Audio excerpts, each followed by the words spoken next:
আমার নবীর আব্বা আম্মা নাকি জাহান্নামী। এই মানুষটা আপনার পাশে স্থান পেল কিভাবে? আপনার তো দরকার ছিল ক্ষমতায় এসে তার বিরুদ্ধে আইন প্রয়োগ করে তাকে গ্রেফতার করা। আদরে এসে বলেছেন তার বাপ মা জাহান্নামে যাবে, যাবে, কথাই ঠিক। তুমি কি করে তোমার হুজুর বদনাম করে, তুমি কি করে বদনাম করতে পারো? রাসূল সাল্লাল্লাহু আলাইহি সাল্লাম মায়ের জন্য ক্ষমা চাইবে, এটা অনুমতি চেয়েছিলেন, অনুমতি হয়নি। খ্রিস্টান হয়ে মারা গেলে বাঁচার পথ কি আছে? কোনো পথই নেই।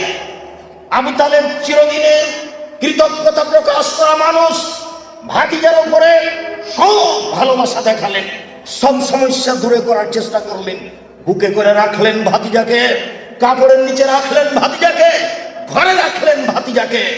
শেষকালে ভাতিজা বললেন, চাচা একবার লা ইলাহা ইল্লাল্লাহ বলেন। পাশে আবু জাহালেরা বসেছিল, বলল, শেষকালে যদি দিন পরিবর্তন করেন আপনার নামে একটা বদনাম থেকে যাবে।